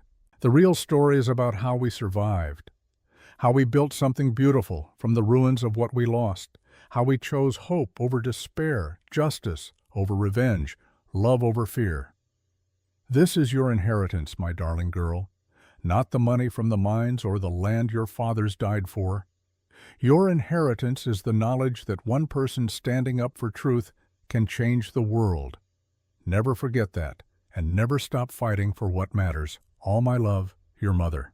She sealed the letter and added it to the growing collection in a wooden box. Someday, when Hope was old enough, she would read them all and understand the legacy she carried. Matthias came to stand behind her, his hands gentle on her shoulders. "Come to bed. Tomorrow brings its own challenges. Tomorrow and tomorrow and tomorrow." Alara smiled. "But we'll face them together." That night, she dreamed of Daniel. He stood in a field of wildflowers, smiling at her with that gentle expression she remembered so well. In the dream he held Hope in his arms, though the baby had not yet been born when he died. "Thank you," he said, "for not giving up, for making sure they knew the truth. I did it for you, for all of you. No, you did it for her." He looked down at Hope. "So she could grow up free. That's all I ever wanted." When Elara woke, the cabin was quiet except for Hope's soft breathing in the cradle beside the bed. Matthias slept peacefully, one arm thrown across the space where she had been. She rose carefully, trying not to wake him, and went to the window. Outside, the mountains stood dark against a sky beginning to lighten with dawn. Somewhere up there, beyond the trees and cliffs and snowfields, the peak where she had first found Matthias still kept watch over the valley. The mountain had taken so much from both of them, but it had also given them refuge when they needed it most, had brought them together when they both thought they would spend the rest of their lives alone. Some debts could never be repaid, some losses could never be recovered, but life, stubborn and resilient, found ways to continue, found ways to create beauty from brokenness. Hope stirred in her cradle, making the small sounds that meant she would wake soon and demand to be fed. Elara smiled and returned to bed, ready to meet the new day. Whatever came next, they would face it together, a makeshift family bound not by blood, but by survival and choice and love. The mountain would keep its watch, the town would rebuild, and Hope would grow strong and fierce and free, carrying forward the legacy of all those who had died so she could live. It was enough, more than enough. It was everything. The end.